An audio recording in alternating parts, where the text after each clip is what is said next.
everybody, and welcome to Movie Couple Live. This is the show where we talk about the latest in pop culture and movie news. Welcome. I'm Wendy. I'm Dustin. And hey, you guys, so sorry for the late start today.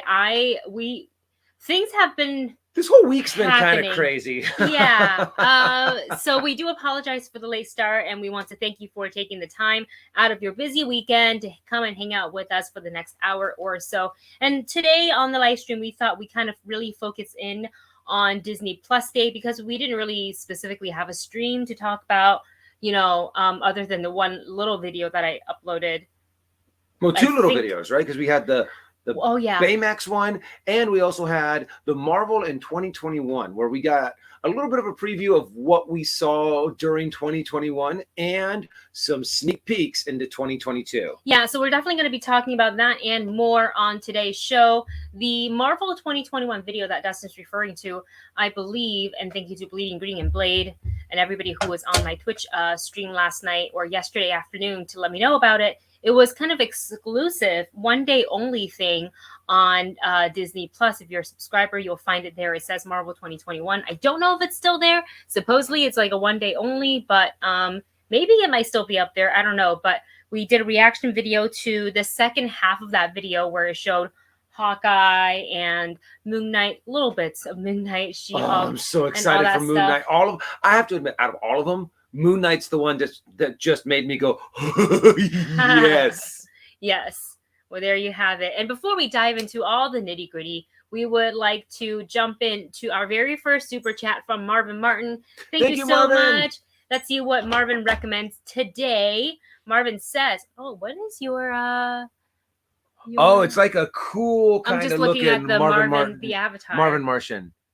So, I like it.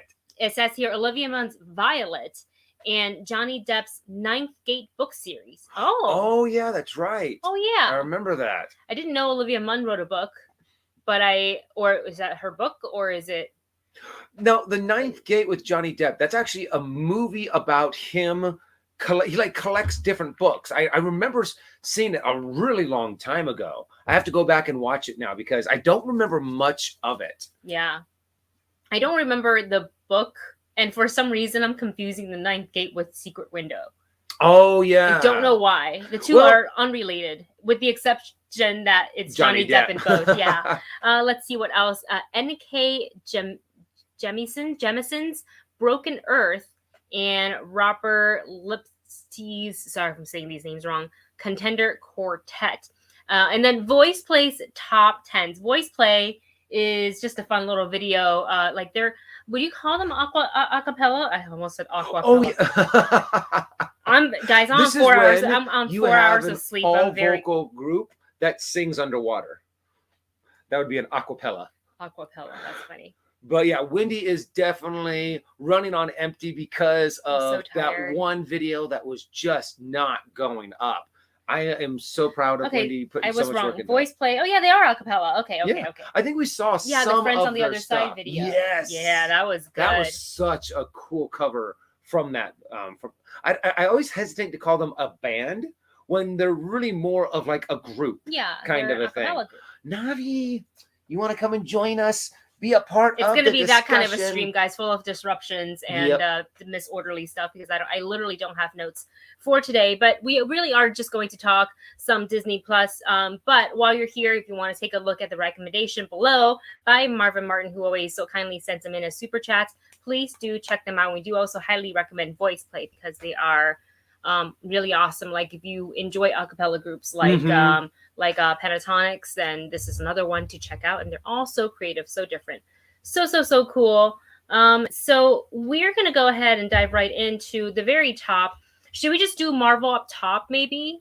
Well, I think that's probably one of the easiest ones to jump into because that was one of the ones that we actually got the most. Or should we talk about all the other stuff first, the actual Disney stuff? We can do that too. Okay. And leave Marvel until the end. For the end. Okay. So let's go ahead and I just got to scroll down to find some of the stuff that's not. Well, you know what? We're going to kick it off with maybe some Star Wars because there was really.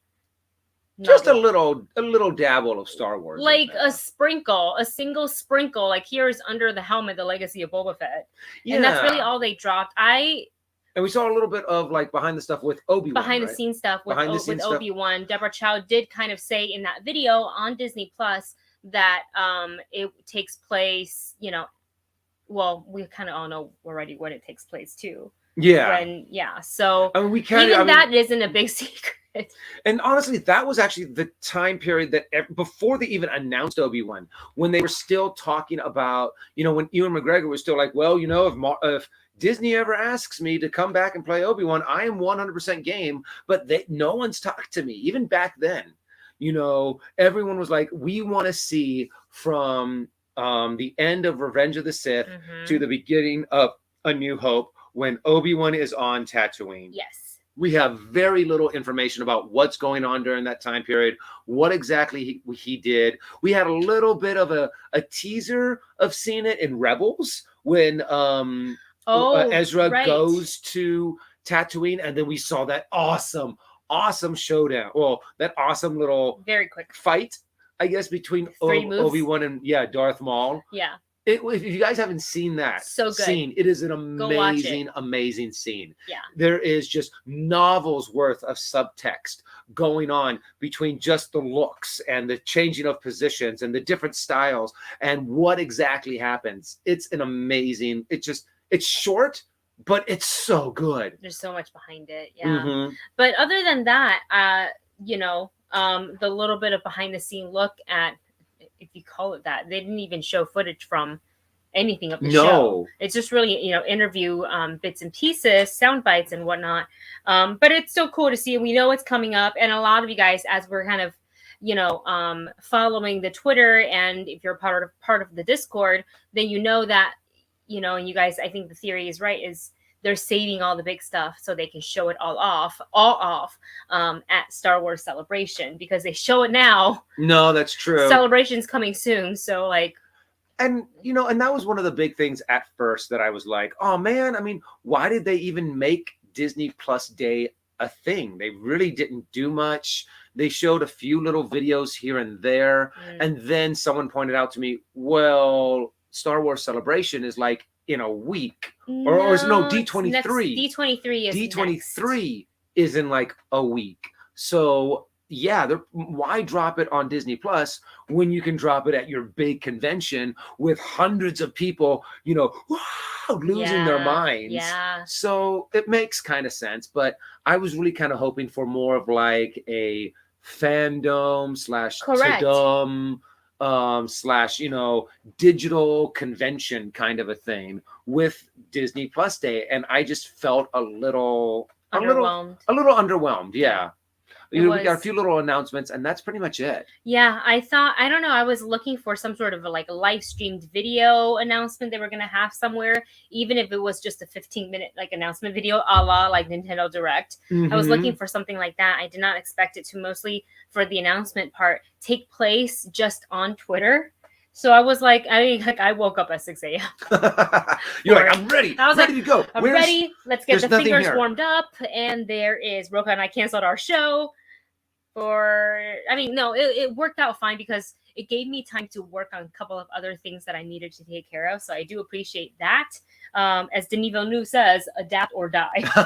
So we just actually came from a special presentation of Dune with a Q&A and reception afterwards. So Denis Villeneuve, along with the producer of the film, costuming, writer, and cinematographer, or I guess the DP, were all there to kind of give us a little bit more of an insight on the film. So that was one of the things that, one of the last questions they had asked. Sorry to kind of sidebar from Disney Plus Day to talk Dune, but it was honestly, a cool conversation. This was the first time I got to see Dune in the theaters. I first saw it on HBO Max, and then I got to see it in the theaters. And I have to admit, if you guys have not seen Dune on a big screen with big sound, go check it out in the theaters if you are comfortable. Oh my gosh.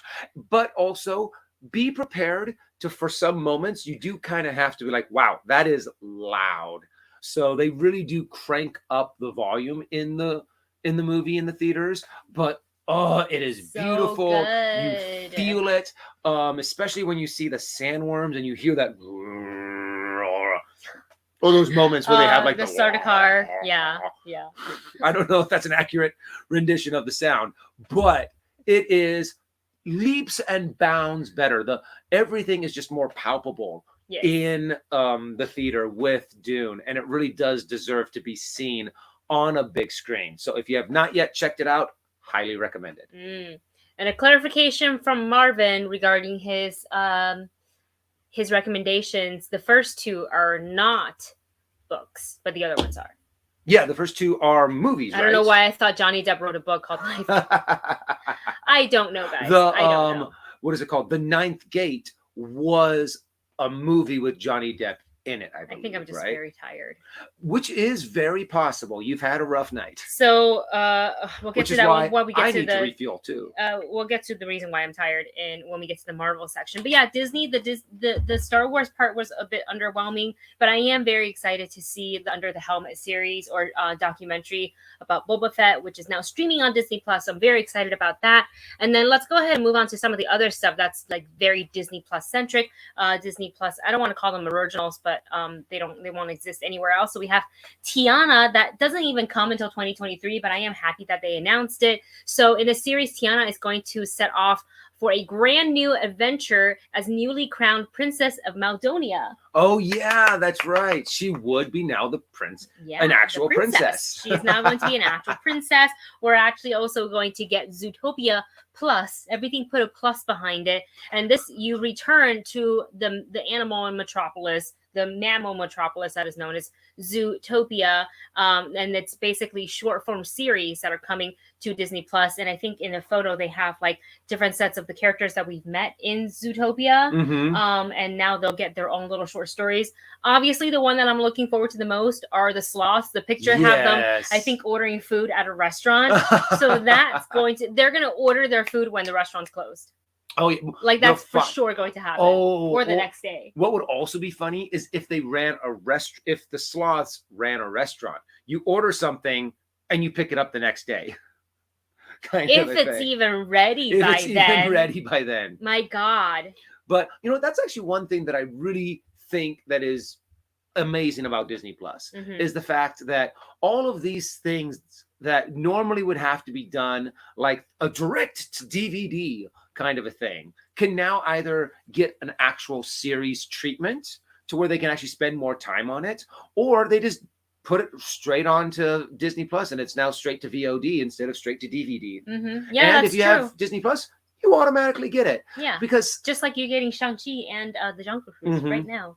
And that's really great because sometimes there's going to be some of them that you're just like, oh, this is not worth my time. Yeah. Kind of a thing. But then some of them are actually really good diamonds in the rough to not, make a comparison. But, for example, Aladdin, straight to DVD was Return of Jafar and The King of Thieves. Right. First, Return of Jafar was terrible, in my personal opinion. But The King of Thieves, I thought was really good. Dad, right? That was with Aladdin's dad. So and that was great. Also when we got Robin Williams back as the genie, and that's what made it better because the second one we didn't have Robin Williams. Yes, we had Joey from Full House. Oh, really? I think so. Hold on, I'm gonna look that up. I did not know. Hold on. Honestly, all I knew at the time was the fact that it was someone besides Robin Williams, and that's kind of when it comes to the genie, whether you're talking about the cartoon series or the Return of Jafar or even Will Smith. Oh, no, I was wrong. It is still... I'm wrong. It's either Robin Williams or somebody else because no one can ever add up to Robin Williams. I thought it was Joey, the guy who did Joey. Oh, from... Yeah. No, I'm totally wrong. Dan Castel... oh, no, I can't say the name correctly. Oh, no, I'm so sorry. I'm going to butcher if I try to say it. Someone else besides Robin Williams. Yes, and not say that it wasn't good. It's just very hard to follow Robin Williams. He's Robin Williams for a reason. So not to say that the voice actor did a bad job, because you don't get picked to voice the genie, because you couldn't perform. It's just that it just wasn't. The genie was also written for Robin Williams. He wrote his own script. Are you kidding? The character was created with Robin Williams in mind. It was pretty much like how do we make Robin Williams into a genie? And that's pretty much what they did. And then they were like, hey, let's see if we can get Robin Williams. And they're like, perfect. We got what we wanted. Let's move forward. The guy who did Homer Simpson. Oh. See, again, we knew it was going to be Jafar Needs Glasses was the fourth. And Stardew, actually, yes, I did see the Aladdin series. I loved the one that's on the Disney Channel. The one that was on the Disney Channel. Yeah, so did I. I watched that and The Little Mermaid. Series. And I loved Aladdin's counterpart, the guy who had the glove that gave him all of that power. But the thing is, though, he actually had to give his right hand. So if he removed the glove, it was just a skeleton hand. Because he actually had to give. I can't remember. Oh my God, I don't remember that. Or it was something like that. But Ooh. I thought there were some really good things in that cartoon series. I actually now want to go back and watch it. Is it on Disney Plus? It should be. I mean, well, there you go. We'll look for it. Completely off track. So no, I don't remember what we were talking about. Oh, we were talking about Zootopia and how now all of these series can just go right onto Disney Plus, and we get a whole bunch of cool stuff. Yeah. And with that, we're also going to get for Disney Plus Cars on the Road. Mater and Lightning McQueen from Cars go on a cross-country road trip in this animated series, and that's going to start streaming in 2022. And then I do have to admit, I was never really a big Cars fan. I enjoyed Cars, but I liked the first one. I didn't like any of the ones that came after. I thought the first one was okay. I liked it a lot. The second one was, oh my God. And the third one was... That was the Tokyo one, right? No. The second one was the one with Mater, I think, where they were spies. Yeah, that's Tokyo. And then the third one was Lightning McQueen becoming a coach and handing the torch off to... Wait, am I mixing up Cars? They all kind of blend together. You have Mater... I should not live stream when I'm tired, man. I don't know what I'm saying half the time. Would you like some Monster energy drink, my dear? I'm going to have coffee in a little bit. Okay. You can save that for later. Jittered up. Yeah, jittered up. Blade, yes. And a lot of you guys are saying this in the chat too. Marvin's saying it, and I think someone else said it as well. Bring back Gargoyles. Oh my God. Bring back Gargoyles. Come on. That was such a good series. Put your favorite Gargoyle in the chat. Oh, yeah. Oof. Who would be your favorite Gargoyle? Goliath. Well, okay, so Goliath, who is the... I thought Demona was cool, though. Demona was really cool. I also really liked Brooklyn. Brooklyn was always kind of like, for example, I always kind of liked Donatello just because he was like the brains of everything, and Brooklyn was also the brains of the outfit. Or was that Lexington? No, I know Broadway was the big guy. Hudson was the older guy who I thought was also really. I liked all of them. I think all of them were really cool. Yeah. Lexington was actually the brains, and it was Brooklyn that was kind of like the one next in line, the second in command. Yeah. See, they're all saying that Lexington was the brains. He was the smart one. Oh, Steve says always wanted a live action Gargoyles. That would be. It's really more possible now than it was before. Yeah. And they don't even have to put it in theaters. They can just put it on Disney Plus. Yeah. I think that would be really tough to pull off. Who would you cast as Goliath? Well, you need that voice. You need that deep, just resonating Mufasa. So Jeffrey Wright. Yeah. Well, Jeffrey Wright as everyone. Mm-hmm. And I think also Gargoyles would be a really hard one to transition into a live action, because to be able to get that good of CGI, because you don't want to do that with makeup. You don't want to do that with prosthetics. I think it would come out maybe a combination of prosthetics and CGI. But overall, I think it would just be way too difficult to pull off live action. I wouldn't mind seeing a photorealistic computer animated version of that. Oh, yeah. I think that would be really cool. That'd be great, too. But honestly, yeah, I loved Gargoyles. I love that whole journey that they took into Eberron, not Eberron, that whole journey into like the medieval times, and they went to all these different adventures on the boat, Goliath's journeys. So, but yeah, great series. Let's see what else we've got upcoming for Disney Plus. Disenchanted. I'm very much looking forward to that. So we're finally, after years later, getting a sequel to Enchanted. So very excited about that. Cheaper by the dozen. I'm not personally super duper like, yay, we're getting it. Am I gonna watch it? Yes, but I'm not like, I wouldn't say I'm like a diehard cheaper by the dozen fan, but I am a fan of the next announcement, which is Hocus Pocus 2. Yes. And it's funny because we've actually known that this has been in production for a while now. I'm really just curious on how they continue the story. Will the Sanderson sisters be able to bring back that same magic in a sense that they had before? Sisters? And because there's going to be such high expectations for it, because it's such a cult classic. It's like right up there with trying to make a sequel to Princess Bride, I think. Ooh. To where it's a little like, I want it, but it's going to be so tough. No Andre the Giant, no go. Exactly. Yeah. It'd be almost, I think if you did a Princess Bride sequel. Like a legacy of it. You'd have to have Andre the Giant, like he had died in an adventure or something, and you continue the story without him. Yeah. Or maybe like his kid or something. Or something like that where you like, it's not like you can't recast that role. It just would not be the same. Let's see what else we've got. Go ahead. The Ice Age Adventures of Buck Wild, which we actually did a reaction for, and then I watched it back and I decided, I'm like, maybe I don't think we're gonna. No, put it up. I don't think, unless you guys are really, really interested, but I don't think I'm gonna put it up. After the second Ice Age, the first one I liked, and I remember loving Scrat, and his little adventure with his nut. I thought he was hilarious. But after the second one, when the jokes kind of repeated and it was kind of like the same thing just rehashed, I was kind of like, okay, it's ran its course. It was a cute movie, but then they kept on making more and more and more, and then new characters and characters you've never seen, and then characters you're not invested in. And then I was kind of like, okay, I'm done. Yeah. So I don't know if you guys actually got to see any of the other Ice Ages, and you guys, if you love them, that's awesome. Yeah. But for me, I just couldn't get back into them. Yeah, same. Let's see. Oh, and of course we have the Baymax trailer for the original series for our favorite healthcare companion. So I like that's how you say. Yeah. So there was a trailer reaction for that. If you guys want to check that out, we definitely can't wait to see that. And then this next one sounds like fun. The Spiderwick Chronicles are coming. So this is a new series adaptation of the Spiderwick Chronicles, and it's a modern coming-of-age story combined with fantasy adventure. And the series is based on the best-selling books, and it follows the Grace family. So the twin brothers Jared and Simon, their sister Mallory, and mother Helen, as they move into their dilapidated ancestral home and begin to unravel a dark mystery about their great-great-uncle who once discovered a secret in a fairy world existing parallel to their own.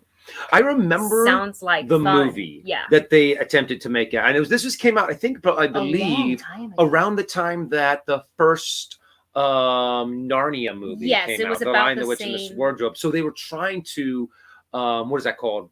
Play off of that like kind of the YA fantasy adventure. And for some reason, it just didn't quite hit as well as, like, say, The Lion, the Witch, and the Wardrobe did. And then the fantasy fandom kind of sloped off a little bit, or at least the production of fantasy movies kind of sloped off a little bit. But I'm actually really excited for them to take another crack at this, and to make it into a Disney Plus. This is a series, right? It's a series. That's right. And I think making something where there's like a huge series of books into a TV series is always best. Oh, yeah. Because then you can take more time with it. I just remember not really caring as much about the characters. I think it's just because they tried to race through it, because they were trying to go through a lot in a hour and 45-minute movie. Yeah.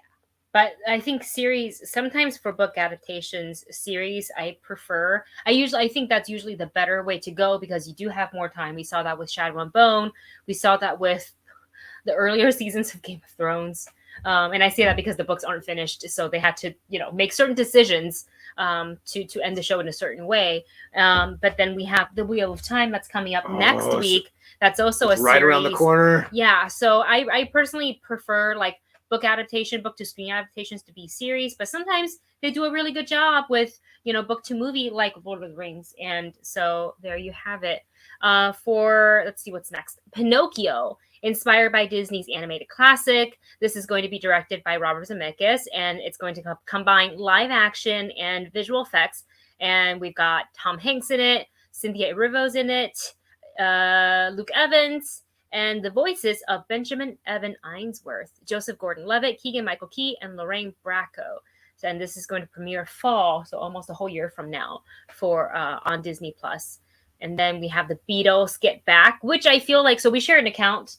Your parents can watch via our account, like that, because you can add family members. And I feel like your parents are gonna love this. Oh yeah, my parents are huge Beatles fans. Yeah. So for them to check this out, I think is definitely going to be a big thing that they're going to want to watch.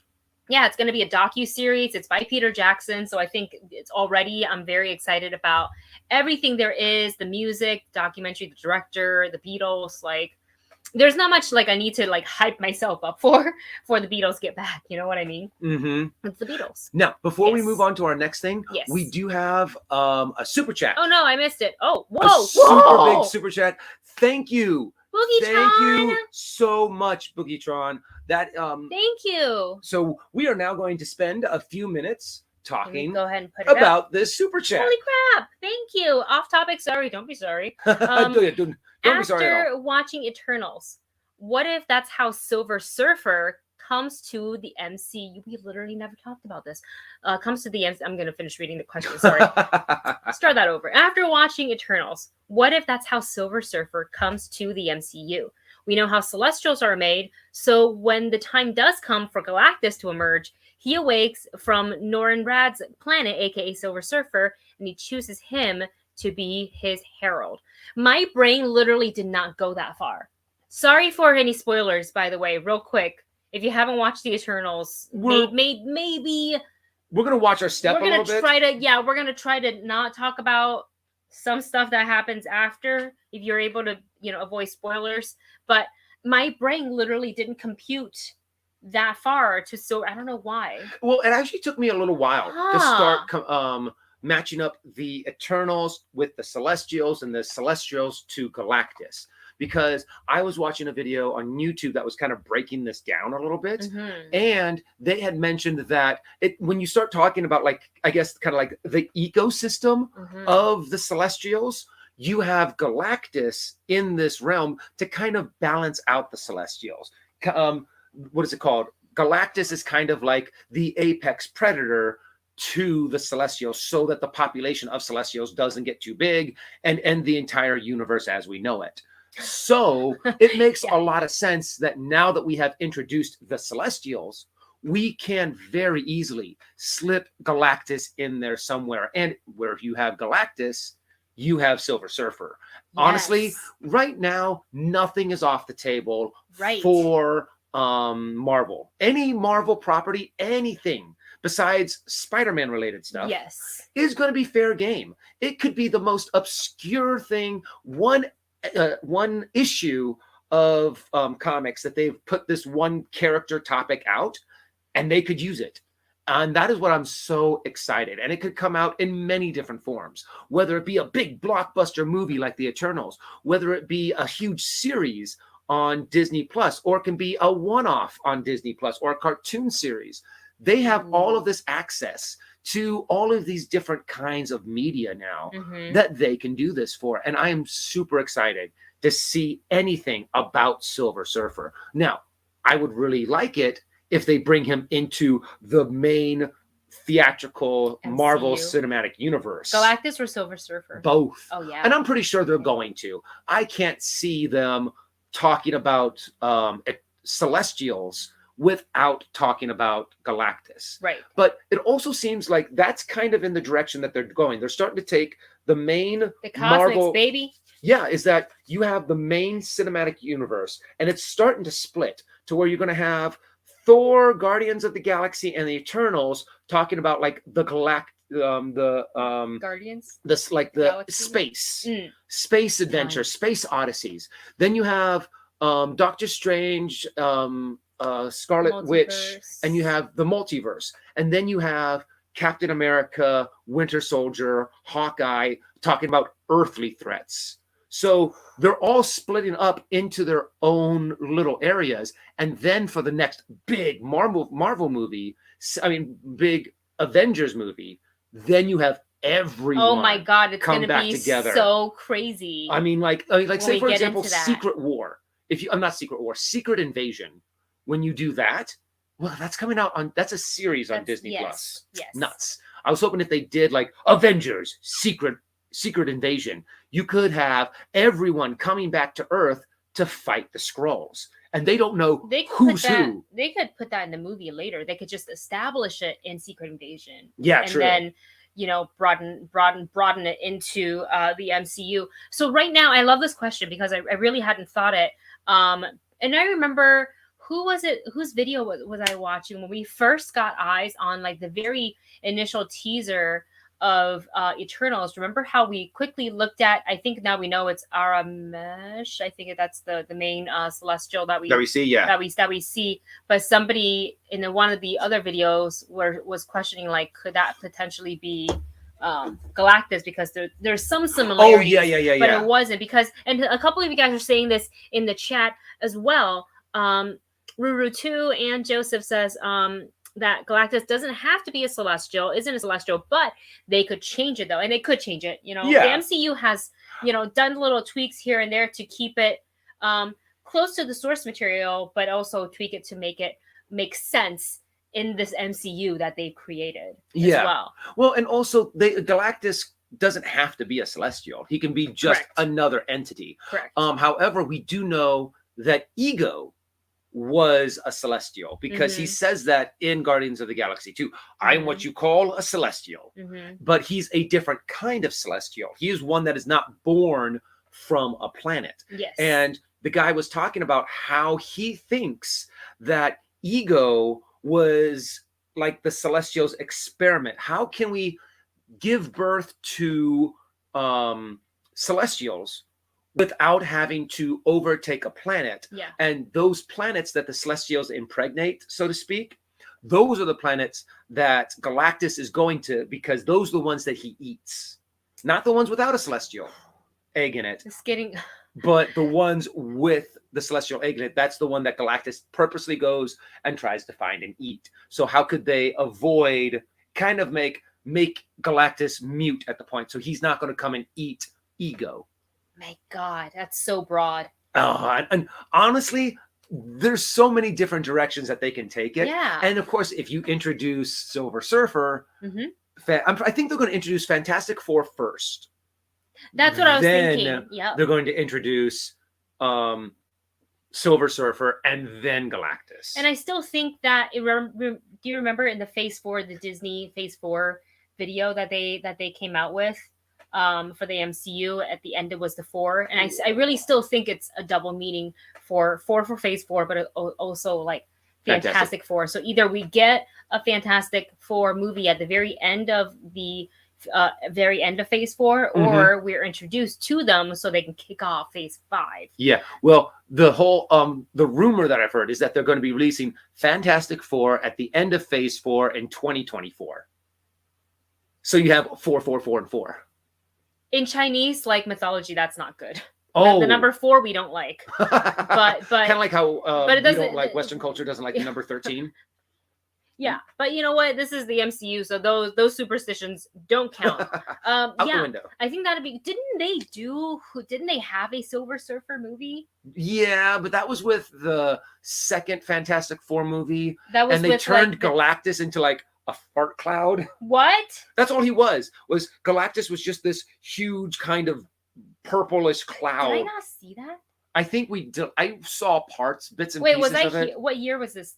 Oh, the exact year I'm not 100% sure, but I think you were here in this. You were here in California. Here in California, I don't think so. But that was the second Fantastic Four? Yes, that was the second Fantastic Four. Oh my God, Chris Evans and the whole group. There was 2005 was the first one. Oh. And I wasn't here yet. Fantastic. Oh no, I wasn't. It came out in. Oh wait. Fantastic. It was Fantastic 2007. Four. Was it Rise of the Silver Surfer? Rise of the Silver Surfer. I wasn't in LA. I was still in Florida, so I did not see it. I didn't see it. Let's see who was cast as. Who was the voice of the Silver Surfer? Oh, Doug Jones. We love Doug Jones. What a nice man. All right. I don't want to hate on it too much then, because I love Doug Jones. He's a very kind person. All right. Well, that's what a great question, Boogietron. What a great jumping off point for this conversation. I hope you are happy with the answer we tried to give, because there's no exact answer, but it's, you know, obviously a lot of theories, but we super appreciate your super chat. That's really, really awesome. Thank you so much. One thing that they might do is actually show the birth of the Silver Surfer in Guardians of the Galaxy 3, to where they're on the planet. I think end credit scene, maybe. Well, like an end credit scene, like Galactus goes and they show the birth of the Silver Surfer, kind of a thing. That would be kind of cool. But honestly, I think when they introduce them, Silver Surfer and Galactus are already going to be established. I mean, they're going to be like fully realized characters that they happen to encounter in the galaxy. Yeah, and a couple of comments from you guys in regards to this question. Rurutu says, the mainstream audience is smart enough to get Galactus can be its own thing and not connected to the Celestials, and there are plenty of explainers in the fandom. Steve says, Galactus is a survivor from before the Big Bang, keep that in mind. Ooh. And then if there's anything else, Rurutu says we won't really get any of that till the end of Phase 4 when they do a Fantastic Four movie, which hasn't even been cast yet, that we know of. That we know of. You know, Disney is super, super secret. Yep. So. Starju says, no Galactus, Torntono Cloud, again, pretty please. Kind of like what they did with, in the Green Lantern movie. How they just turned it began with a P, but that character was just a big cloud. And you're kind of like, that's not very threatening, kind of a thing. Yeah. So, and one more comment. Black Loki says, y'all are making me excited about Galactus. I'll be honest, I'm not the biggest Fantastic Four fan because they're super cheesy, in my opinion. The powers can be a little, you know, those the stretchy arm thing. Yeah. And they're very, very, what is that called? Golden era of comic books, kind of. Marvel's going to make them look cool. Yeah. All right. We also have a couple of other super chats from Marvin. This one says, thank you so much, Marvin. Thank you.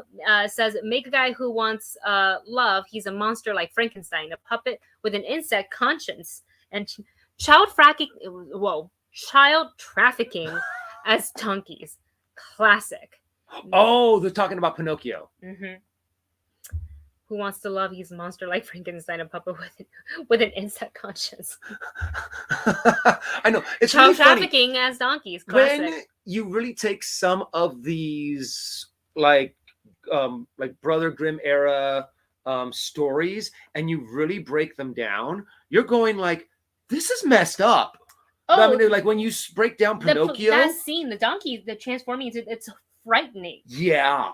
And my mom used to, I don't know if your mom would say this to you, but it's very much in my mom's, like, you know her. So, like, it makes sense that she would say this. I was watching and I was like, that's what happens when you. Yeah, she's like, you see what happens when you don't listen? And I had a bad habit of, like, and I still do this day. Like, if you, Dustin and I go shopping together and I just wander off, so he'll turn around and all of a sudden I'm not there anymore. And what's even worse is that since Wendy's a little short, she's like just right under the size of most shelves where I'm just above it. And I'm like, she might have just gone like just right around a shelf. Usually and it's I'm the like, case. What? Marco. Hello. No, there we go. Yeah. But my mom got tired of me, you know, disappearing like that as a kid. It was kind of alarming. And she's like, see what happens if you leave my side, you're going to get turned into a donkey. And I'm like, I don't want that. I don't want to be a donkey, mommy. Yeah. And then this other super chat from Marvin says Celestials could lead to apocalypse and thus X-Men. Yeah, because X-Men, I mean, mutants could come from Celestials. Man, I think that would be really cool too. I think after the Eternals, it just opens the door to a whole bunch of other possibilities that we may not have thought of before. Because for so long, we weren't able to obtain, titles like X-Men and Fantastic Four. And even after the Fox-Disney merger, there's no immediate plan yet, right? There's at least no, like, for sure announcement because, like, nothing that's coming out. Marvel likes to make sure they have their ducks in a row before they announce anything. Usually by the time they announce it, they're like, we're ready. Yeah. They're already, they have it in place. And they say, yeah, we're ready. They're already thinking about what they're going to do after that. Yeah. So this is just very, very, very exciting. Before we go back to Disney Plus Day stuff, one more comment from the chat. JCL says off topic, but have you guys seen the Super Bowl Sage by Art Spears Entertainment? Have not. The what? Super Bowl Sage by Art Spear Entertainment. I'll go ahead and put it up. I don't know. And it says it's a fan-made crossover starring several characters from many movies being forced to fight each other. Oh, that sounds like fun.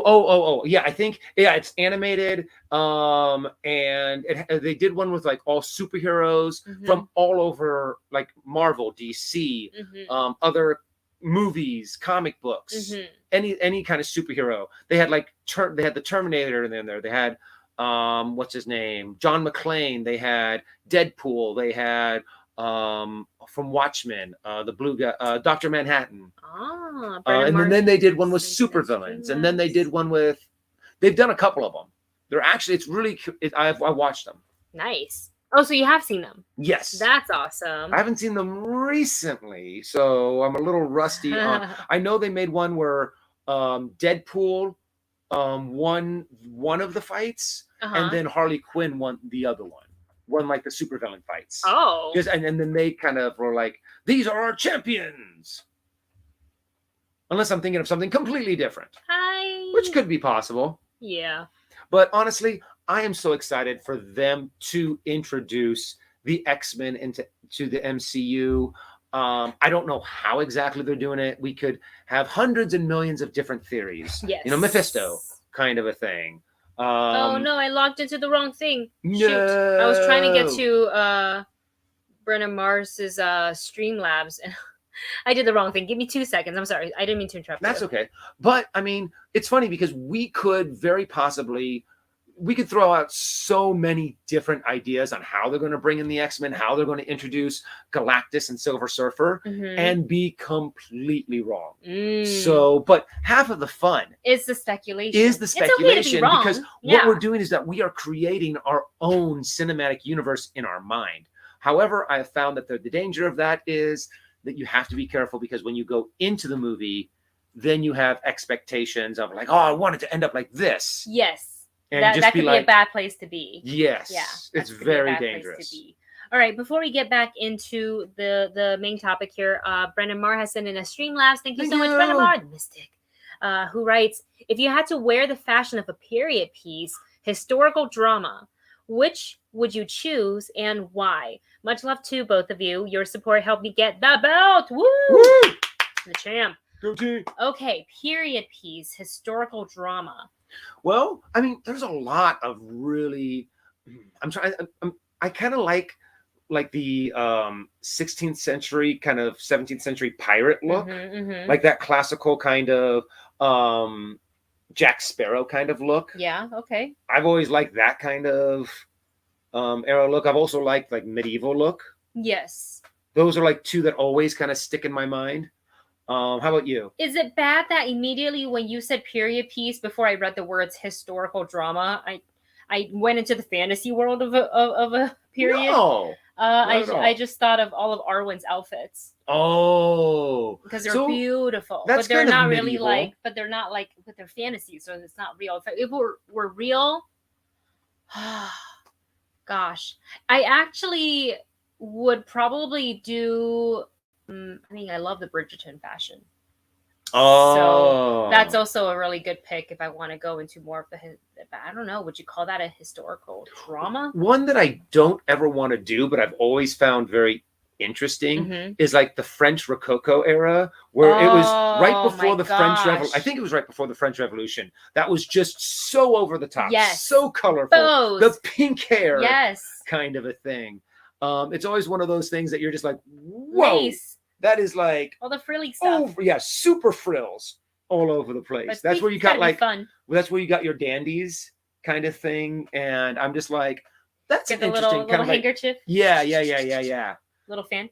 That's what I would want. That would be my like. Well, you want the ones with the blades on the side. Yeah, a little click button, like a little Sherlock Holmes, and it has a little. Yeah, it comes up.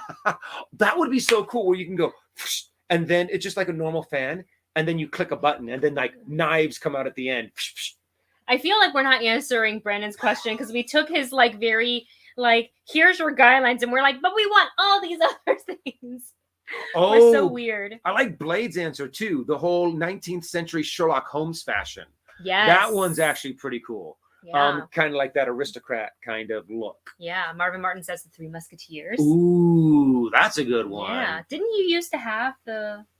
I actually never had a Three Musketeers costume. Oh. It belonged... it belonged to the company we used to work for. Yeah, it used to belong for the company. And I borrowed theirs anytime I went out on a party. And I feel bad. I only did one, or was it two? Like Three Musketeer party. And there was me and then two of our friends, really close friends. And we only got we practiced this 3-person fight, and we always were like, whenever we get booked on this, we're gonna do it. Is there a picture of it on your Instagram? There's a picture of when we did Princess Bride party. Oh, but not the Three Musketeers. Well, I think there's probably a picture somewhere that I'd have to dig up now. Yeah, you have to dig it up. Thank you so much, Brendan Marr. I hope we answered your question. I know we went way outside the box, but maybe we answered your question. But it was cool to see what you guys also chose. Let's see what is next for Disney Plus. We've got what else is coming. Chip 'n Dale Rescue Rangers. They're bringing it back. Chip 'n Dale Rescue Ranger. I watched that so bad. I had such a crush on Gadget. I mean, when I was young, Gadget was so cool. Yeah. I remember they actually had a walk around of her. But in Disney World, they had like a Rescue Ranger stage show. Yeah. So cool. And I was because I loved the cartoon. I was still learning English, so I didn't know what they were saying, but I knew Gadget. I knew her name, and I liked her. And she was like other than like Mickey and Minnie, like I really, really liked her as a character.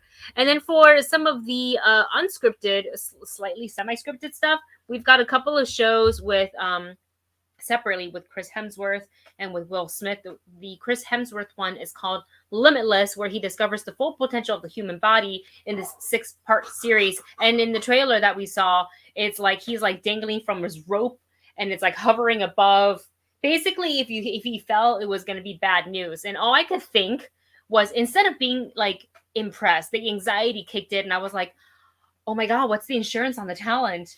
What are all these other things we have in place? Is he rigged in elsewhere? How many things were checked before we executed this? Maybe he shouldn't do, like, I was like, am I going to even be able to enjoy the show?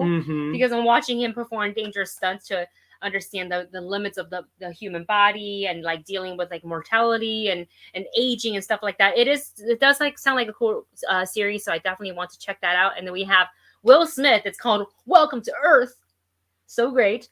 What a great title. And you literally, it's also an original series, and you literally follow him to different parts of the earth. So this one says he's going to explore Earth's greatest wonders in this 6-part original series from Nat Geo. And this is going to start streaming in just about a month. So we can watch Will Smith do his thing. But if you can't get enough of Will Smith, you can also check out his YouTube channel. Where he does lots of stuff. Top production quality, naturally.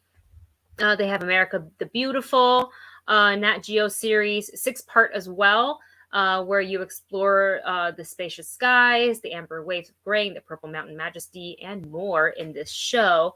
And then we've got this. It looks like it's cute, it's fun. I haven't had a chance to look at the trailer yet, but it's called Sneakerella, and they do a little gender swap. So the guy is like an aspiring fashion. I don't know if he's a sneakerhead or a sneaker designer, but maybe both. But they do flip the script on this, and they kind of modern up with the culture. And I think it's always fresh for people to remake Cinderella in this way. I still haven't watched the Kay Cannon one. Yeah, well, but it's Cinderella. It's a really just an underdog story kind of a thing. So I mean, heck, they made that one with Russell Crowe, the Cinderella Man, to where it is rooting for the underdog, very much so. Yes. Kind of a story. Yeah. So it is a very, rudimentary kind of story that you can really just constantly remake and adapt and switch up. And there's still shoes involved, but it's set in today's world. So that's going to be kind of cool to see. And then if you used to watch Proud Family when you were younger on Disney Channel, they now have it. It's back. It's called The Proud Family, Louder and Prouder. La Cienega. That's what I remember from the show. I actually never watched Oh my God, it's so good. I loved it. Marvin Martin says, scientifically accurate Chip 'n Dale Rescue Ranger. They did some things that didn't quite work. I mean, if you tried to do it in real life, I don't think it would really work. Like a lot of the inventions that Gadget made, just didn't quite work. Yeah, absolutely. I know, but it's a cartoon, so Patrick says nostalgia is hard to get back. Yeah, and I'm really curious on how that the Chippendale Rescue Rangers is going to work. I hope it works. I'm not gonna try to match it up to. I'm gonna try to let the original be the original and let this new Imagine thing be the new and Imagine thing, and see how it works. If it doesn't work, then hopefully someone else will find it. Interesting and fun to watch. Okay, I think that covers. Oh no, there's a couple more. So we've got this is from Pixar's first long form animated series. It's called Win or Lose, and it's going to it doesn't even show on Disney Plus until 2023, but it shows a middle school co-ed softball team as they prepare for their championship game. So each character is going to each character is going to get their own episode. Oh. So I think that's going to be cool. It's called Win or Lose. And then they also have a, this is a series, I believe.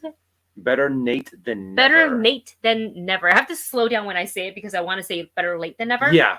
Better Nate Than Ever. And it comes spring of 2022.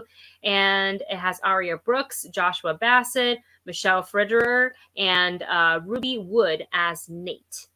There's not much else on it other than it's based on a book. So there is that. I remember talking about it very quickly on the live stream on Twitch yesterday, but I'm so sleep deprived, I don't remember what I said. And then just a couple more things. We've got Diary of a Wimpy Kid, High School Musical Season 3 coming, and Disney Intertwined. So all that is coming up on Disney Plus, whether it's 2021, 2022, or 2023. So now let's dive into the thing that we've been just itching to talk about. We talked about it a little bit, even though we did kind of talk about. Yeah, I know. It's hard to not get nerdy. So before we talk about all the Disney Plus shows, I specifically wanted to dive into X-Men 97 because yesterday when Dustin and I were doing our reaction video, we were kind of reacting as the title cards for upcoming shows would pop up, and there wasn't enough time to give a commentary before the next title went up, and then afterwards we didn't even really get into it because we were on such a weird time crunch yesterday between editing and a couple of other things we were doing plus filming, that we didn't spend too long for to kind of give our final thoughts on everything we just saw. Plus some of the commentaries, a lot of the commentaries in that reaction video, it's very choppy. You guys, I'll tell you right now, it got blocked 12 times. It got blocked 12 times. You had to edit it 13 I was up until 3 o'clock in the morning editing that, and I started editing it at 6:30, and it just wouldn't let me upload it. And I'm like, what is the problem? So if you see it and you feel like it's cut weird, that is why. So it gives me much anxiety for, I know the Hawkeye reactions are coming up, and I'm thinking, God, I hope it's not going to be like that, because I don't know if I can deal with editing 12 different versions of the same video and then having to do who knows what the next day. So, but anyways, let's go ahead and get into X-Men 97 now, because we didn't get to talk about it at all. I watched every single, This almost. is the Yeah. That was the one that they were, and at first I was just like, oh, does that mean I thought it was already on Disney Plus. So but they are continuing new animation from that storyline. Hopefully they kind of just drop out the last episodes of the last season, because those were horrible. I mean, that's when the whole writing crew, animation crew all left, and they just brought in other people, and then they ended the series. So I am super excited for them to continue some of these storylines. These are the storylines that I grew up with. So these are the ones that I kind of consider to be more canon, because they're just the ones that I was introduced to first. These were the characters, Rogue, Cyclops, Gambit, this group of X-Men, the fact that Mystique is Nightcrawler's mom, and I am just so excited for them to tell us more stories in this reality timeline. So yeah, super excited. What are your thoughts? I mean, that cartoon is what, so that my first time learning of X-Men growing up was not via comic books, it was via the arcade game. Remember the X-Men arcade game? Yeah. So I played that first, and I was like, who are these characters? There's a lot of flying things. A lot of Navi hair. Navi hair. My allergy's gonna kick up in 2 seconds.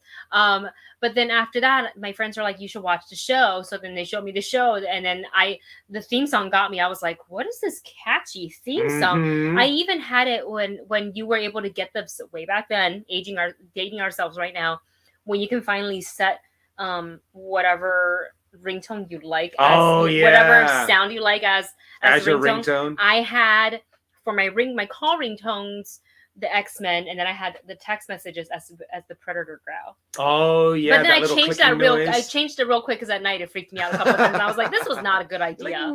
No. Because the first time when it growled, I was like, what is that? Oh wait, it's my phone. So I changed it after like 2 days, but the X-Men one stayed for a while. I'm very excited. What I would like, and I couldn't find any other information in this article, is do we know if the animation is going to they're going to try to keep it similar? I hope they keep it similar. I hope Not they might exactly crisp it up a little bit, but I want it to be very similar. I want it to be like, I know those characters. This looks like, I want it to be kind of like what they did from Incredibles 1 to Incredibles 2. Yes. Kind of a thing, to where watching the movie, you don't notice. Comparing the two shot next to shot, you're like, oh, okay, there's an upgrade. There's an upgrade here. But watching it, when you first see it, you don't see the difference. Yeah, I don't want them to try to go a completely different style than what was shown in the 90s, like the early 90s version. I kind of want it to be too different. Yeah, I want, like, we all have an idea what Wolverine looked like in this, what Jubilee looked like in this, what Storm looks like in this. And if they changed it too much, then it's like, can you really call it I guess you can still call it continuation, because the story would pick up from there, but I would like the characters to look similar to how we remember them. And I'm just so excited that we're getting more X-Men. And we do have a super chat from Black Loki. Black Loki, thank you so much. Thank you so much. Which X-Men should get solo movies? Well, should we take Wolverine out of the running because he's had 50 million? Let's take Wolverine out of the running. We love Wolverine, but honestly, right off the top of your head, I want you to do you have an answer? Count of three? You count of three. 3, 2, 1. Gambit. Yeah. Honestly, I've loved Gambit. Gambit was one of my favorite characters all throughout that 97 series. I've loved him. I loved his character. I loved his personality, his flair, his style, his accent. Oh, the swag. Just the swag. Every time he threw a card, swag. And I have to admit, there's some amazing cosplay where they've like taken cards and made that, like put in the lights to make them glow. I also want to know what some of your guys's. Do you have a second character? Solo movie? I have one. Yeah, she was my other favorite. Oh, okay. Who's yours then? Oh, you want 3, 2, 1 again? It's not the same. Oh, how do you know? Well, because you said she. So I'm like, okay, it's not who I'm thinking. Storm would be really good. I thought you were going to say Rogue, because I know it's hard to pick, but I really, really like Storm. Storm is really cool, and also Storm is a very good one because there's so much you can expand upon with her that hasn't been explored yet. I thought her power was freaking cool. I was like, whoa! And you could bring her in the Wakanda movie, in a Black Panther movie. So I would be very excited to see that. I would love to see a Nightcrawler movie. Yeah, because honestly, I love Nightcrawler's power. Yeah, I love Nightcrawler's character. So I would love to see that as well. Yeah. So, but right underneath Black Loki's super chat, Marvin Martin, Onslaught. I want to see the story of Onslaught. I've only gotten to see a little bit of it, read a few of the comics, but it's a melding of Professor X's and Magneto's consciousness into a ultimate super-powered villain. Whoa. And it goes a lot deeper than that. But I would love to see that storyline in this X-Men 97. I think that would be really cool for them, because they did the Phoenix Saga incredibly well. They did what's his name? So they did so many of the amazing storylines for X-Men insanely well in this series. Joseph Wyatt says, pumped for Jean Grey's super weird costume. Jean Grey has had some pretty weird costumes, I have to admit. But of course, I think you can pick any superhero at some point in their iteration have had some costumes that you just were like, what the heck were they thinking? Mm-hmm. What were they smoking when they designed this? Interesting tidbit from MK Songbird here. One of the What If character designers, Amelia Vidal, is working on the X-Men 97 series as lead character designer. I wonder, would you be okay if the animation looks... I'm not saying it will, and I don't think it will. I think Disney Plus, what they're doing right now is everything looks different from each other. But do you think... I really like the animation in What If. Yeah. I thought it was super cool. I thought it was super stylized. I think you'd have to tweak it a little bit to do that. And I don't know if... Like if you took the 97 X-Men and What If and kind of did something that's kind of in the middle of that, if that would work. But I'm curious. Yeah. I'm curious to see if that would work or what they are planning on doing. Yeah. But the character design was excellent for that show, What If. So I'm game. Yeah. I'm game to see what they make up. Same. Marvin Martin says, I hope Jubilee gets some justice this time. I feel so bad. Lana Condor is like, she just didn't get to do anything. Nothing Jubilee. At all. I mean, they had Jubilee in the credits in almost every single X-Men movie, but either they didn't really do anything with her, or they cut her scene, or they just decided to like cut all of her scenes out, like in the newest like in the most recent iteration. Yeah, the whole mall scene. Unfortunate. Bleeding Green says Storm. Oh, Marvin Martin says Brood. Oh, the Brood. Oh, those, especially if you want to make it a little dark, because the Brood, it's kind of gruesome too. It's very alien, to where they actually like impregnate you, kind of a thing. Yeah. So it's kind of gross. But the Brood, what are they called? I think it's called the Phalanx or the Phalanx. I'm not as familiar. They're kind of like a computer AI nanobite kind of alien race, and they're able to kind of like take over your body and then transform, like use the materials of your body to create more of themselves. Wow. But they can't do that with mutants. However, there is one mutant that they're able to do that with, and that's Wolverine, because he has metal in his skin. So it was kind of like they were able to start making that jump. Wow. Because of Wolverine. That's like deep dive, I feel like. That's not common X-Men knowledge. It is a good series. That's awesome. Francisco says Rogue. Gotta love Rogue. I would love to see it. I would love to see an adaptation to where Rogue actually takes Miss Marvel's powers. Because in the comic books, that's what happens. Miss Marvel's trying to thwart in the X-Men series. Miss Marvel tries to thwart Rogue and Mystique's crime that I can't remember what they were doing, but Rogue comes up behind Miss Marvel and grabs her and just holds on, and then Miss Marvel takes off, and Rogue's like, I'm not letting go, and she just holds on for a really long time, absorbs pretty much everything of Miss Marvel, and just takes her essence, takes her memories, to where like Miss Marvel's almost able to take over Rogue's body. Whoa! Wow, that's crazy. So that's a really good storyline too. That's crazy. Yeah, that would be interesting to see. And I would love to see lots of possibilities. I would also love to see the House of M storyline too. Of course, I want to see that so bad. I've been wanting to see that. But I think we're going to get a little bit of that in the live action as opposed to animated. Very true. And then other than X-Men 97, we also have Spider-Man freshman year. So this is going to follow Peter Parker on his journey to becoming Spider-Man within the MCU, which suggesting the show might dramatize this Peter's original story. I like the wording, this Peter's original story, something the live action movies with Tom Holland bypass entirely. And this is going to go ahead. Sorry, this is just going to celebrate, the artwork's going to celebrate the character's early comic book roots. Yeah. What were you going to say? I find it funny because one of the things that we were like so happy about in this new iteration with Tom Holland's Spider-Man, it's like, oh, great. Okay, cool. We don't have to go through the whole storyline of Uncle Ben and seeing him die again. And, you know, with great power comes great responsibility. We've seen it. Yes. We know what's going on. We don't need to see Batman's parents die again, in a sense. So now they're going to just give us a cartoon of it.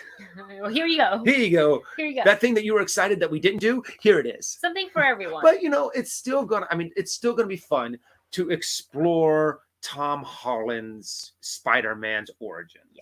And then, because there's going to be some time to where Spider-Man is wearing that, what is that called? The ski mask with the goggles. Yeah. Costume. Yeah. So. That's right. I think if they can do at least 1 or maybe 2 seasons of that. And then maybe at the end of season 2, that's when he bumps into Tony. Before we end the show, because we're over an hour now, even, I would like to jump into the Marvel live action shows. Yes. So I know a lot of you guys want to talk about not just the Hawkeye stuff, but Moon Knight, She-Hulk, Miss Marvel, and all the other announcements of the live action shows like Agatha, House of Harkness. What else is there? So Moon Knight, Echo, Ironheart, Secret Invasions, and that's just live Marvel action. Oh wait, we skipped over Willow. We gotta talk about Willow real quick. I love the fact that they're turned it into a series. Yes. So this is obviously in the clip that they had Warwick Davis. Are you saying bye-bye? Bye-bye. Bye-bye. Warwick Davis, the star of the original Willow, introduces the cast members that includes Ruby Cruz, Aaron Kellyman, who you've seen in Solo and Falcon and the Winter Soldier, Ellie Bamber, Tony Rovalori, and Amar Chadha Patel, and Dempsey Rick for the sequel series. So obviously we're excited for Willow. I believe John Chu was originally attached to this, John M. Chu, but he had to step away for some of the other stuff. I think that's what happened. But we were watching the cast introduction clip, and it just didn't vibe because they made Warwick Davis seem kind of like I was gonna avoid saying that, but like him kind of being like, and I know it's supposed to be like a little cheeky or whatever, but he was kind of mean, and like there were like, I don't know. I was like, but Willow's not mean. Warwick isn't mean. He's nice. From what I've heard, Warwick's a good guy. Yeah, we know that. We know it's just putting it on, but I felt like it was kind of like the wrong vibe for Willow. Yeah.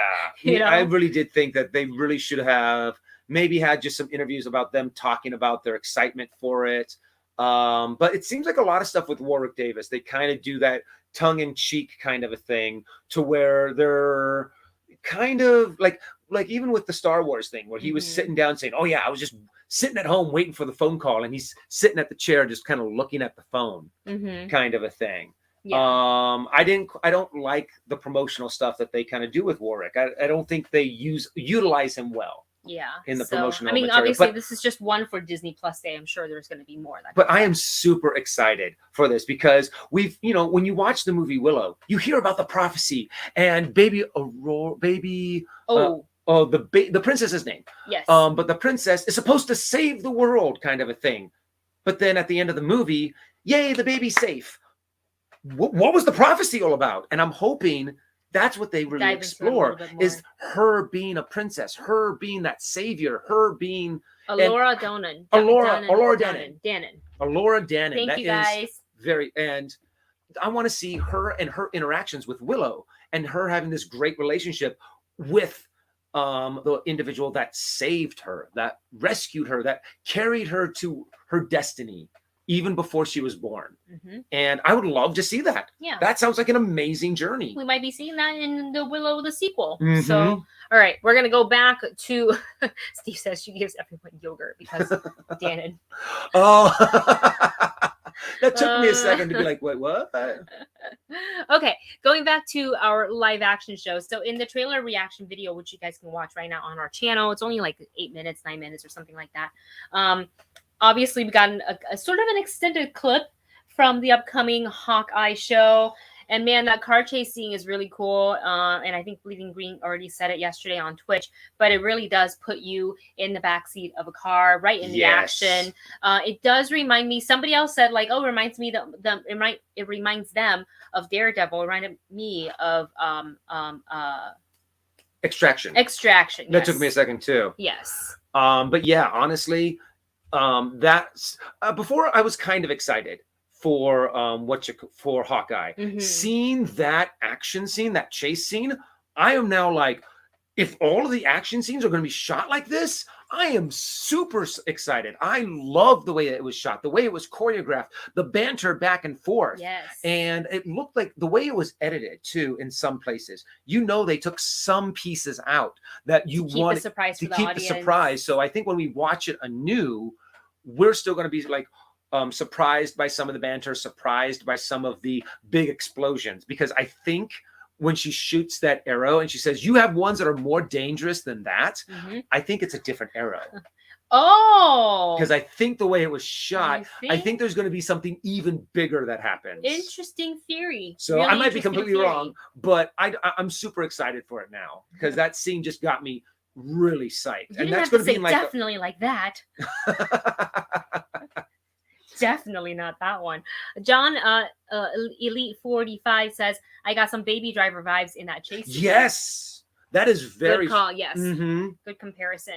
So Bleeding Green says here, I am really hoping we get Kingpin in Hawkeye. And again, didn't really get to dive into like discussing our thoughts because we were in such a rush to like put the trailer up and on a time crunch and whatnot. But I believe there's hints of Echo in the Hawkeye trailer. Yes. So, well, I think they even said it in the article that Hawkeye is going to introduce Echo, and then they're going to have the spin-off series of Echo. Yes. So, which makes me excited. That means that they honestly have high expectations for Hawkeye and for the character Echo. Because if they're already like, oh God, we love her so much, we're giving them that series right off the bat. We already know we're going to do it. Yeah. And also, yes, I'm so sorry. Because that's why it shows that they have faith and confidence and excitement about the series and the character. Yes. And since so many of you guys are talking about Kingpin in the chat,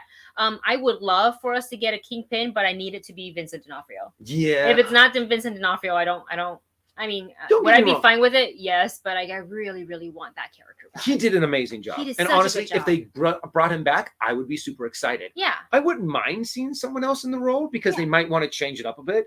But Vincent D'Onofrio did an amazing job. I mean, to where it just brought so much depth and inner turmoil to the Kingpin that just made him more fierce and just more scary, because he just would, he just might lose his shit and just beat the living crap out of you. Yeah, absolutely. Let's see what else. So we talked about Echo. Let's talk a little bit about Moon Knight. So we got a first look at Moon Knight, starring Oscar Isaac as Mark Spector, who has dissociative identity disorder. So in the very quick sneak peek, we heard a couple of voices, and I think this commentary actually got cut off in our trailer reaction because I had no other choice, because when you're dealing with copyrights and like blocked videos, if you go under like claim details, it shows you what area that's kind of like the red flag of the video. So that was one of my 13 guidelines in editing this. So I feel like it wasn't initially, it was all in there, but I think it got cut out in the very final edit, the approved edit that was able to go up. But Dustin asked, is that his voice, asking if that's Oscar Isaac's voice, because it sounded very different than the Oscar Isaac we know. But we also know with Moon Knight, he's got, he would hear different voices in his head. So we were wondering, or he was wondering if that was Oscar Isaac also, doing that voice inside his head, or we got like a couple of other actors doing the voiceover for those voices inside Mark's head. But we have seen many different faces of Oscar Isaac. I mean, the Oscar Isaac from Vox, no, not Vox Machina. What is it called? Ex Machina. Ex Machina from Star Wars to Dune. Yeah. They're all insanely different. And he all sounds different. And he sounds different in every single one. Yeah. So I think he's a great actor to put in something like this, where he has to play a very versatile very versatile character. Probably where he's a going lot from of fun one for him. Yeah. Yeah. But I'm just a lot of super work, excited. But a lot of fun. I can't wait to see more on it. We also got to see a little bit of She-Hulk. Yes, Tatiana Maslany as She-Hulk, and we get a Professor Hulk in this, and and Billy, the boy, Billy Baxton. No, I think the Billy Baxton is no, not Billy Baxton. So in the scene, I should have grabbed screenshots, but we literally got home and like set up the stream. in the scene where it's Professor Hulk here in the room, and then there's that kid in the opposite room, Billy something or other, and I cannot think because my brain is dead. But I like. But we got to see. Yeah. So there's that. We got to see She-Hulk. Very quick shot of what she looks like in like her form, if you will, her final form. And again, that the look as She-Hulk was even shorter than Moon Knight. Like, I feel like we got even less. But I thought it was cute that they ended the clip with "You wouldn't like me when I'm angry." Yeah, and she said it her way. But they looked very like 80s kind of style of video kind of. So it makes me curious on what exactly they're going to be doing for it, because we do know, that she's a lawyer, that she's, if I'm not mistaken, She-Hulk is normally always green. She's always in that Hulk form, whereas the Hulk goes back and forth. I'm just a little curious now on what exactly they're going to be doing and how they're going to be managing this, and how they're going to be talking about Professor Hulk going back to Banner form, because we know somewhere in between there, Shang-Chi happens. Am I mistaking some of my? I think my brain's mixing up with something else that I saw last night. There's Rick Jones or Billie Eilish. Billie Eilish. No, I think I was wrong. I think I confused myself in my brain about Billie, because now I'm like trying to look back, and I cannot find the picture that I'm thinking of. And also, yes, I'm also Love Entertainment. She-Hulk confused me because of the many versions we saw of Banner and Hulk.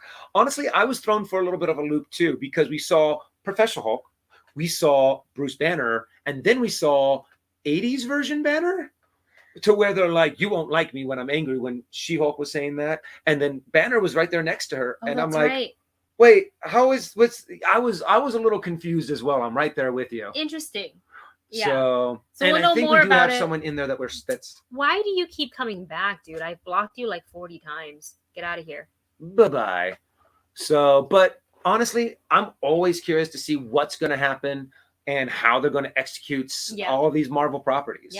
Yeah. It's going to be very exciting. We also have Miss Marvel coming up as well. So we finally get to meet Kamala Khan. Yeah. One of the things that I am curious as to why they are doing this is they're changing her powers a little bit. Yeah. In this one, she's not going to have her normal, like her super, or like her almost like Mr. Fantastic powers. Yeah, Mr. Fantastic, Elastigirl type of like situation. I don't know why they are doing that, but I'm gonna wait and see how the series is, because I'm just so excited that we're getting all different kinds of Disney Plus Marvel shows. It's no longer focused on like these like quote unquote marquee comic book characters. Yeah. We're starting to focus on all the other really cool characters that there is to explore. And I'm just happy that we're getting a Miss Marvel. Yeah. And I think the scenes look really good. I think the casting is really fantastic for the show. So I can't wait. And then no, technically Kamala Khan is a oh shoot, what is it? No, I want to say Eternals. Immortal? Not an immortal, but they were going to do a movie about them, and then S.H.I.E.L.D. did a version of them. Do you know who I'm talking about? Then they were Inhumans. Thank you very much. And thank you very much. Ruru too. Oh, everybody. Right off the bat, my brain is just. But I'm wondering if they're going to introduce the Inhumans in this series as well, with the Miss Marvel series as well, or if they're just going to be like, no, we're saving them for later, or going to do something different with them. There might be hints at it. So, but remember how all of our theories didn't work out for WandaVision about Mephisto? Very true. And how to not look too far ahead. Yeah. Very true. Yeah. So, I mean, I'm just really curious on what they plan to introduce in each one of these series. Because so far, they've been doing that. They've been kind of using these TV shows as a springboard for the stuff they're going to make movies out of. Because we know that they're going to be making a new Captain America movie where Sam is going to be the new Captain America.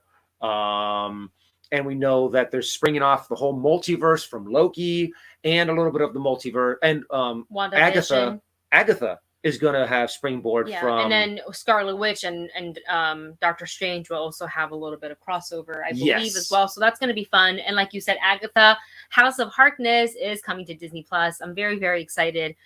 Gosh, I love Kathryn Hahn so much. Oh my god! I think she's so fantastic as Agatha. And I just can't wait to see her in her own spin-off series. I have no idea what, like, are we going way back, like to the original, like to her origin, so kind of to explore what we got to see a little bit, or seeing where Wanda left her in the neighborhood after taking her. I think it's going to be a prequel. You think so? Because, well, unless... It would make sense.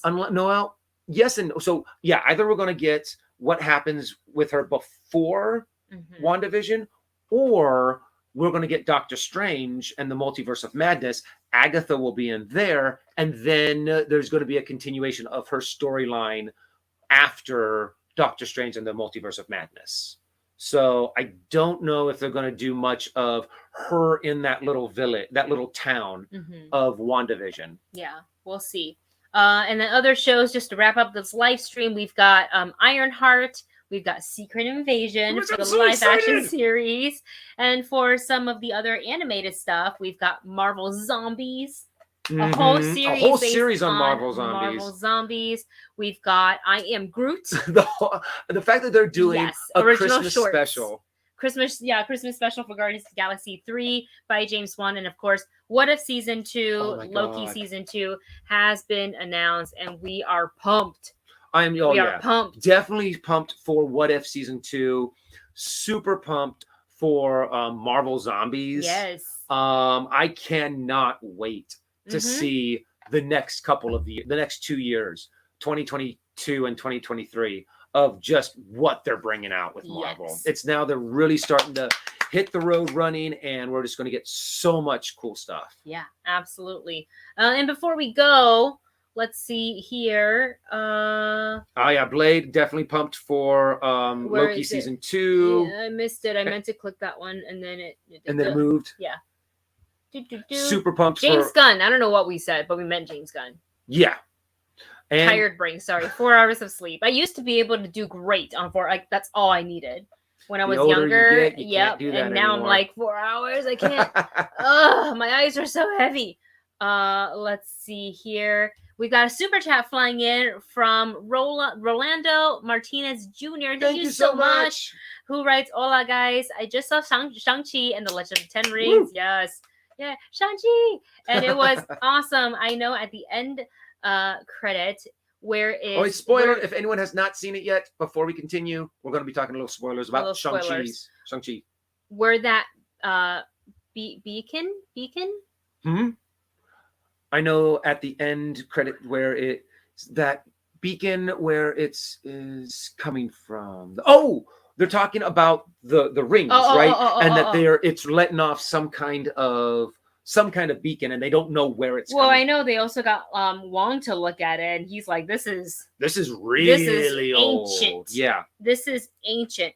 Yeah, wasn't there 2 end credits? Oh yeah, the other one was Charlene taking over the crime syndicate. Yeah. Being the boss lady that she saw an opportunity, and she was like, I could do this. If you guys haven't gotten a chance to check out Wendy's Instagram account, there are some amazing pictures with her as in that cosplay. You looked amazing. That was such a fun day shooting at the park. It was good. It was cool for like the first hour, and then because we're surrounded by trees, the allergy kicked in. and then I was just a itchy, swollen mess.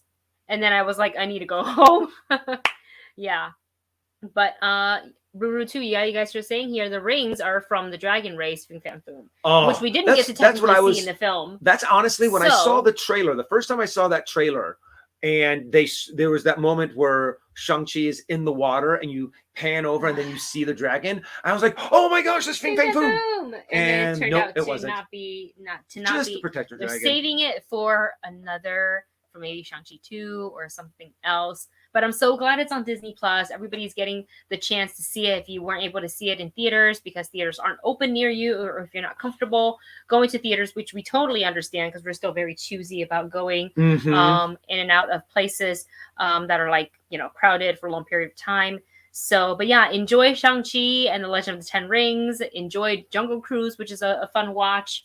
That's on Disney Plus now. And then we've got one more super chat from Just Plain Steve. Oh, thank you very much. Just got here. Hello. Anything you were hoping to see at Disney Plus Day but didn't? Oh boy. Oh. Did we not get to see any Star Wars stuff? Yeah. That's kind of really the big hoping that there that's was more the bummer Star Wars for me. And I understand. We talked about this earlier at the beginning of the show that they're probably saving it for Star Wars Celebration, but like give us a little something. Yeah, and they're also probably saving a lot of the really good stuff D23. for D23 and Star Wars Celebration. Yeah. So yeah, I wanted to see more Obi-Wan. I wanted to see more maybe from Mandalorian Season 3. Anything from Ahsoka or any of the other like Acolyte. Any of the new stuff that is coming out for Star Wars. Yeah. We got some stuff from Marvel. But really, nothing from all of the new Star Wars stuff. 2 little tiny announcements where they let us know that Behind the Helmet is now streaming on Disney Plus, which is cool if you want to take a look at the history of Boba Fett. And then they have it was on Disney Plus, like a behind the scene look at like the upcoming Obi-Wan, except that they didn't give us any actual behind the scene footage. We just had sound bites and interviews from director Deborah Chow with Ewan McGregor. They did talk about how it's cool to have Hayden Christensen back, doing some scenes with him again. But Hayden was not a part of those interviews because I'm sure he did them. And I think they're just like holding it. So they want to keep a secret, keep it safe. So that is why. Yeah. So, Celebration is May, so up next is D23. So they may be saving some of the more like version 1 of all the Star Wars trailers for D23, and then like the big longer extended crazy stuff for Star Wars Celebration. So that's probably. Yeah.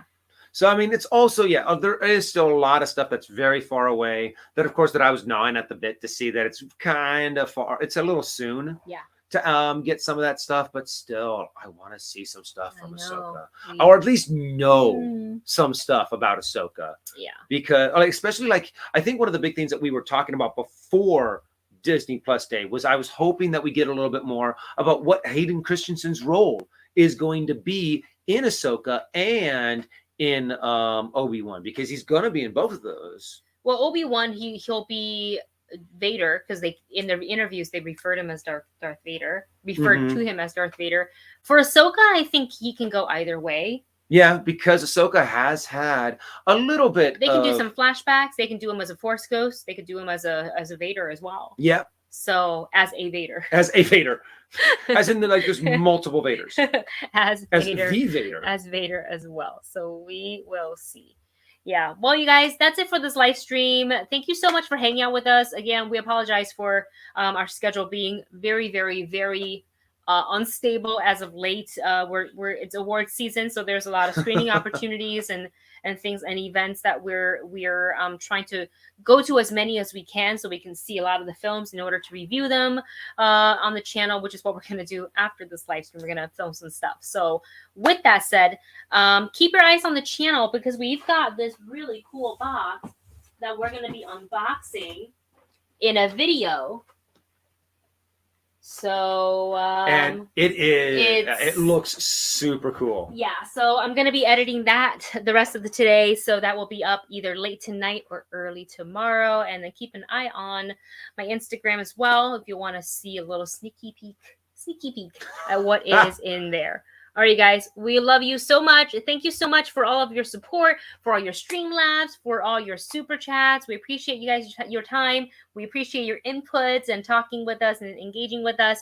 And we will see you guys. Are we good for next Wednesday? I think so, Brian. I think we are too. All right, we will see you guys. It might change, but you know what? For now, you never know what comes in at the last minute. This is correct. We will see you next Wednesday. Bye, everybody.